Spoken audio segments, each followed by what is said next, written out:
29강입니다. 29강인데요. 지금 삼복더위의 한가운데 있어요. 그런데 이제 좀 코로나도 또 극성이고요. 우리가 이제 개인 위생하고 집단 위생에 크게 각별히 신경을 쓰지 않으면 정말로 곤란한 지경에 이를 수도 있으니까 마스크라든지 또 밀폐된 곳 갈 때는 특별하게 조심을 해야 되겠습니다. 잘 아시다시피 인생은요, 지금까지가 아니라 지금부터 시작이라고 그럽니다. 항시 새롭게 시작하는 마음으로 시쓰기에 임하면 더 좋은 시를 쓸 수 있거든요. 무엇이 그 심층에 있는 존재를 확인하기 위해서는 부단한 자기와의 싸움을 시도해야 합니다. 그 중에서 성찰은요, 시쓰기에 있어서 가장 중요합니다. 성찰은 내 내면을 들여다보기도 하고요. 또 그 내면 중에서도 과거를 들여다보기도 합니다. 그래서 그 과거를 또 현재로 끌어올리거든요. 그래서 그 나의 내면과 의면, 그런 것들을 관찰할 때 성찰을 해야 됩니다. 오늘은요, 미학적 관점과 언어에 대한 경험을 시적 감각으로 키워라. 이 말은요, 느낌과 감성으로 항시 시를 써라, 그 말입니다. 또 나를 감동시키지 않으면 남을 감동시키기 어렵다는 그런 주제로 선생님들하고 한번 공부해 보겠습니다. 첫 번째인데요, 미학적 관점과 언어에 대한 경험을 시적 감각으로 키워라. 말은 어려운데요, 사실 굉장히 쉬운 말입니다. 시적 감각을 키워야 돼요. 그 시적 감각을 키우는 것은요, 본인이 해야 되죠. 직접 체험과 간접 체험이 있습니다. 근데 직접 체험은요, 모든 체험에 0.001%도 할 수 없다고 그럽니다. 간접 체험인데요, 간접 체험은 책을 통해서 그 체험을 하는 게 가장 많습니다. 미학적인데요, 아름다움의 본질이나 형태를 바라보는 방향이나 생각, 이거를 미학적, 아름다움 쪽으로 이렇게 보는 거고요. 미학적. 그 다음에 언어에 대한 경험이 풍부해야 돼요. 실제로 보고 듣거나 또 간접적으로 체험하는 거거든요. 그래서 우리는 이런 말을 씁니다. 백문이 불여일견이다. 네. 100번 듣는 것보다도 내가 한 번 보는 것이 훨씬 체험적으로 강하다, 그 말입니다. 어떻게 됐든 간에 그 경험의 그 가치를 소중하게 말하고 있는데요. 이런 분이 계세요. 경험은 가장 훌륭한 스승이다. 하지만 학비가 많이 비싸다. 네, 맞아요. 우리가 살면서 실패하잖아요. 그러면 웃으면서 그럽니다. 진짜 학비 많이 들었다고. 그럼 이런 말을 하신 분은 칼라일이라는 그 영국의 언론인이 계세요. 유명합니다. 그러니까 학비가 비싸요, 경험은. 근데 사실 그 책을 통한 경험은 간접 경험이거든요. 그렇기 때문에 책을 많이 무자비로 읽어야 됩니다. 네. 자, 상황의 긴장감을 생각하라. 처해 있는 형편을 생각하고 그걸 꾸준히 그 속에서 어떤 가치를 찾아내려고 노력하는 겁니다. 공간을 또 선점해야 된다. 맞습니다. 여기서는 공간은 시적인 공간이에요. 어떤 거든지 시로 다 표현할 수는 없습니다. 그러나 시적인 것을 표현을 하려면은 시적으로 감각을 하고 느껴야 됩니다. 또 표현의 리얼리티 속에서 감동의 요소를 찾아라 그랬거든요. 리얼리티라는 것은 사실적이라는 영어 표현입니다. 사실적. 거기 속에서 감동의 요소, 이런 것들을 찾아내야 됩니다. 감동 요소가 없다면 시를 써도 성공하지 못하는 거죠. 남을 감동시키지 못하는 그런 사실은 100개 무익을 수도 있어요. 그렇기 때문에 감동시키기 위해서 최선의 노력을 하는 겁니다. 네. 정말 한 줄을 위해서 목숨을 거는 분들도 계십니다. 그런 분도 직접 또 보기도 했고요. 네. 그러면은 어떤 경험으로 에 의해서 쓰여진 한 편의 시를 한번 낭독으로 읽어볼 텐데요. 우리 그 차상영 선생님께서 곱비를 낭독으로 한번 들어보겠습니다. 곱비 권수진. 이 땅에 나약한 짐승으로 태어나서 종신토록 일만 하며 살아왔다. 순종을 덕목으로 우기는 세상에서 식소를 거느리는 가장이었으므로 스스로 고청에다 구멍을 뚫었다. 주인이 쇠줄을 잡아당길 때마다 치밀어 오르는 분노를 안으로 살폈다. 초혼을 마음껏 누비는 자유보다 우직한 남편의 길을 걸어왔다. 이제 막 걸음마를 시작한 자식들, 되새김질하며 묵묵히 쟁기를 잡았다. 복종을 미덕으로 강요하는 세상에서 고통의 크기만큼 황폐했던 광야는 점차 기름진 땅으로 바뀌어갔다. 다만 자상한 아버지 길을 포기했을 뿐 박봉을 쪼개가며 악착같이 살았던 아내의 여인순이 거칠어졌을 뿐 무럭무럭 자라나는 어린 자식들에게는 콧뚜레의 족쇄를 채우고 싶지 않았다. 가끔씩 구멍 뚫린 하늘에서 비가 내리면 아버지도 곱비를 풀고 목 놓아 울고 싶을 때가 있는 것이다. 네. 곱비입니다. 지금 이제 보기 좀 어려워요. 이제 논을 갈거나 밭을 가를 때 그 쟁기를 끌던 그 소. 어렸을 때 참 많이 봤죠. 네. 어떤 때 어떻게 생각하면 참 안 됐다는 생각도 들었어요. 그리고 저 어렸을 때는 송아지를 사와가지고 얼마 지나지 않으면 그 어떤 나무, 뭐 물풀의 나무라든지 잘 이렇게 휘어지는 나무가 있습니다. 구지뽕나무. 우리 동네에서는 저 어렸을 때는 구지뽕나무를 사용을 많이 했는데요. 구지뽕나무를 이제 불로 달궈가지고 이렇게 동그랗게 만듭니다. 소를 어른들이 자꾸 그 코를 뚫었어요. 그래가지고 이제 그 밧줄에다가 메워놨습니다. 그리고 소를 이렇게 훈련시키는 거죠. 그래서 이제 그런 장면인데요.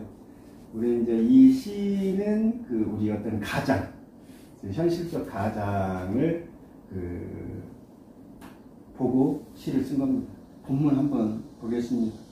이 땅에 나약한 짐승으로 태어나서 종신토록 일만 하며 살아왔다. 종신토록. 목숨을 다할 때까지 이제 일만 하며 살아왔죠. 순종을 덕목으로 우기는 세상에서 순종은 어떤 일이나 의견에 따르도록 만드는 겁니다. 순종이에요.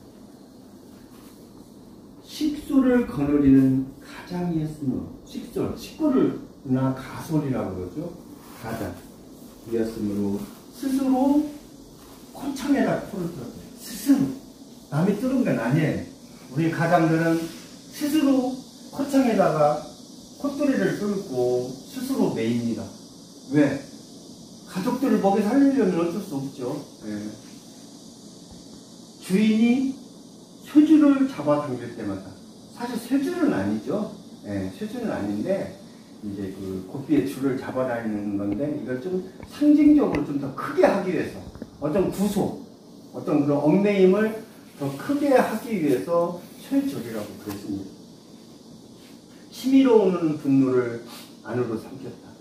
우리는 직장 다니면서도, 저도 이제 직장 생활을 좀 꽤 했는데요. 정말 하루, 아침에 되면은 내가 내일은 안 나가야지, 그만둬야겠다. 정말로 하루만 10번씩도 그만두고 싶을 때가 있었잖아요. 예, 어느 누구도 마찬가지입니다. 예. 그런 분노를 안으로 삼킬 수밖에 없죠. 먹이 살려야 되니까요. 초원을 마음껏 누비는 자유보다 누비다. 이리저리 자유롭게 돌아다니는 것을 누비다. 누리다 그렇습니다. 오직한 남편의 길을 걸어갔다. 오직하다는 것은 어리석고 고지식한 것을 말하는 겁니다. 이제 막 걸음마를 시작한 자식들, 이제 자식들이 이제 주렁주렁 이제 그 바지에 매달려 있는 거죠. 되새김질하며 묵묵히 쟁기를 잡았다. 되새김질, 우리가 흔히 쓰는 반추라고 그러죠. 반추라고 하잖아요. 반추. 예. 뭐 반추는 이제 소, 기린, 사슴, 뭐 낙타, 염소 이런 동물들, 위가 2개 있는 동물들이죠. 예. 동물들이 이게 다시 뒤집는 겁니다. 그놈을 개어서. 근데 여기서 반추라는 것은 지나간 일을 되풀이해서 기억하고 음미하는 것을 반추라고 합니다. 여기서는. 예. 되새김질이라고 했어요. 복종을 미덕으로 강요하는 세상. 순종은요, 순종과 복종이 있거든요. 순종은 스스로 이제 순하게 누구를 이제 받드는 겁니다. 복종은요, 강요에 의해서 받들기를 강요당하는 거예요. 강요당하는 거예요. 상당히 많이 틀려요. 복종을 미덕으로 강요하는 세상에서 고통의 크기만큼 황폐했던 광야는 점차 기름진 땅으로 바뀌어갔다. 열심히 노력을 하니까 이제 생활이 좀 나아지는 거죠. 다만 자상한 아버지이기를 포기했을 뿐. 다 자상하고 싶어요. 자상하고 싶은데 그럴 시간이 없어요. 애들하고 놀아줄 시간도 없고 학교를 데려다 줄 시간도 없고 그랬습니다. 박봉을 쪼개가며 악착같이 살았다. 얼마 되지 않는 금액이죠. 아내의 야인 손이 거칠어졌을 뿐 더 열심히 일하기 때문에 그랬죠. 무럭무럭 자라나는 어린 자식들에게는 곧들의 족쇄를 채우고 싶지 않았다. 애들한테는 진짜 다 그러잖아요. 그래서 우리 전쟁 이후에 정말로 자식들을 가르치려고 최소의 목적이 자식 가르치는 거 아니었습니까? 가르쳐서 목적은 뭐예요? 다들 출세해라. 나처럼 살지 말아라. 그렇게 하고 얼마나 힘들게 노력을 했습니까? 진짜 말도 못하는 거죠. 지금 애들한테 그런 걸 말하면 누가 고지 듣겠어요? 고지 듣더라. 가끔씩 구멍 뚫린 하늘에서 비가 내리면 아버지도 고삐를 풀고 음모음모 목 놓아 울고 싶을 때가 있는 것이다. 여기서 일정한 이 것이라는 것은요, 그 일정한 일이나 사건, 그런 사실을 나타내는 말인데요. 아름다움을 지켜낼 때 아름다운 것이다 할 때 그런 겁니다. 네. 이 시는 정말 어렵지 않아요. 우리 아버지들이 그 시대상입니다. 그리고 가족들을 위해 온갖 고난을 이겨낸 어떤 승자의 모습일 수도 있어요. 그래서 우리 이 땅의 아버지들은 모두 승자다, 그렇게 말씀드리고 싶습니다. 한편의 시를 더 읽어볼 텐데요. 사과입니다. 우리 지금 사과가 좀 익어가고 있죠. 예. 능소와 허리 늘어뜨린 담벼락 넘어 사과가 불을 켰다. 이제 능소화가 이제 지금 피기도 하고 이제 능소화가 지기도 합니다. 뭐 그런 저쪽 담벼락 너머에 사과가 이제 주렁주렁 열린 거죠. 수많은 맹세가 완성되는 순간이라. 여기서 맹세는 사과입니다. 사과나무 가슴 깊숙이 손을 넣으면 편종 소리가 잡힌다. 사과나무 깊숙이 이게 들으면 사과 하나하나가 편종이에요. 이게 그래서 잡힌다고 했어요. 저 둥근 얼굴 하나하나가 삼천나한이었구나. 삼천나한. 말을 많이 들었죠? 나한이 뭔지 한번 알아보겠습니다. 나한은요, 번뇌를 끊고 끝없는 지혜를 얻어 얻어서요. 번뇌를 끊고 끝없는 지혜를 얻어서요. 인간과 하늘 중생들로부터 공양을 받을 만한 사람 또는 성자. 그러니까 받들음을 당할 만한 사람이나 그런 지혜로운 사람을 나한이라고 합니다. 흔히 삼천나한이라고 그러죠. 떨어지지 않으려고 애쓰는 표정에서 사과들은요, 딱 쳐다보고 있으면 떨어지지 않으려고 노력하고 있는 그런 모습들이 보이잖아요. 우리가 예를 들면 방울토마토를 기른다든지 가지를 기른다든지 또 호박, 예를 들면 울타리에 매달려 있는 호박을 보면요, 그 떨어지려고 하는 것보다도 떨어지지 않으려고 애쓰는 모습을 보이는 거예요. 시인 눈에는. 그런 표정에서 안으로 울음을 구겨놓은 호공이 읽힌다. 깊이 단연코 경이다.